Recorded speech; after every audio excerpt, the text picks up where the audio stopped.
Olá, estudantes, leitoras e leitoras. Eu sou Luiz Fernando Imediato, jornalista, escritor e editor. Vim falar com você sobre um livro muito especial, baseado em um poema famoso de nosso grande Carlos Drummond de Andrade, o maior poeta brasileiro. Tão grande que teve seu rosto numa nota de 50 cruzados novos, uma moeda que o Brasil já teve, antes do real. O poema é O Caso do Vestido, que, se não conhecem, vão conhecer em breve. Não é muito comum, mas o poema pode ser narrativo, quer dizer, o poema pode contar, através de um narrador, um ou vários acontecimentos em torno de personagens e que acontecem em certo tempo e em certo espaço.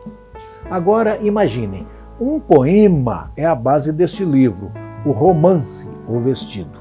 O romance O Vestido, que tem aqui essa capa, que é também o cartaz de um filme baseado no livro. Ouviram? Eu disse romance.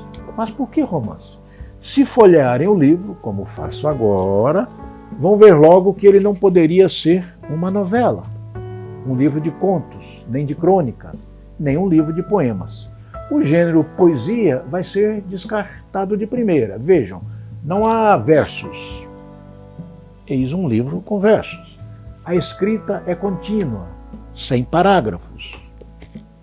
Contínua, sem parágrafos. Mas, sendo uma narrativa, poderia ser um livro de contos e mesmo de crônicas, porque muitas vezes a crônica é narrativa. Mas observem, prestem atenção, suas partes são apenas numeradas e contos e crônicas têm títulos. Vejam estes livros aqui. Este é um livro de crônicas. Um livro de crônicas tem o texto contínuo, mas tem título.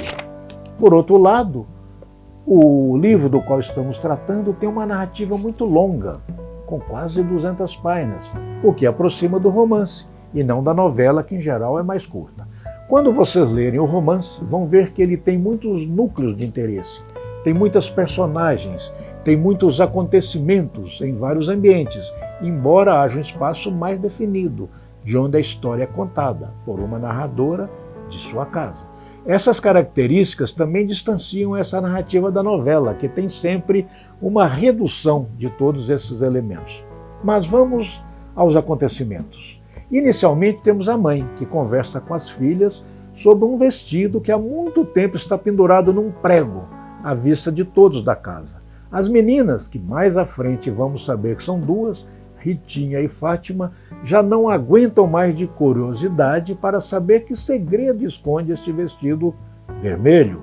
A mãe não resiste mais a tantas perguntas e começa a contar uma história antiga envolvendo um vestido, abre aspas, uma dona de longe que passou, fecha as aspas, e a ela mesma. Então, vejam bem a capa, vejam a quarta capa. Aqui nós temos duas mulheres e a mãe conta uma longa história de traições, humilhações e sofrimentos, ocorrida em meados do século passado numa pequena cidade do interior de Minas Gerais, marcada pelo espírito mais conservador, machista de violência política e social. Na narrativa do poema não há indicações claras do lugar da história, mas o tempo é próximo do tempo do apresentado no romance, já que o livro de poemas onde aparece este poema é de 1945. Mas não posso contar para vocês, nada do tal de spoiler. Mas eu posso dizer para vocês que o autor do romance, outro Carlos Herculano Lopes, mineiro também, é considerado por muitos um dos maiores nomes da literatura brasileira contemporânea. Vários livros dele já foram filmados. Ele conhece profundamente a região onde se passa a história, a região do Vale do Rio Doce, onde ele mesmo nasceu. Lá que fica Diamantina, a terra da Chica da Silva, e muitos elementos da história da região vão aparecer, como escravos, a Chica da Silva, que eu falei aqui, ex-escrava que deu muito trabalho a certo administrador e controlador de diamantes explorados na região. Até hoje tem diamante lá. Então, história e história formam este romance que certamente vai agradar a todos. E vocês terão muito a refletir, discutir e comentar nas mudanças que aconteceram na sociedade de lá para cá, mas que ainda precisam, talvez, acontecer, na opinião de cada um. Boa leitura a todos!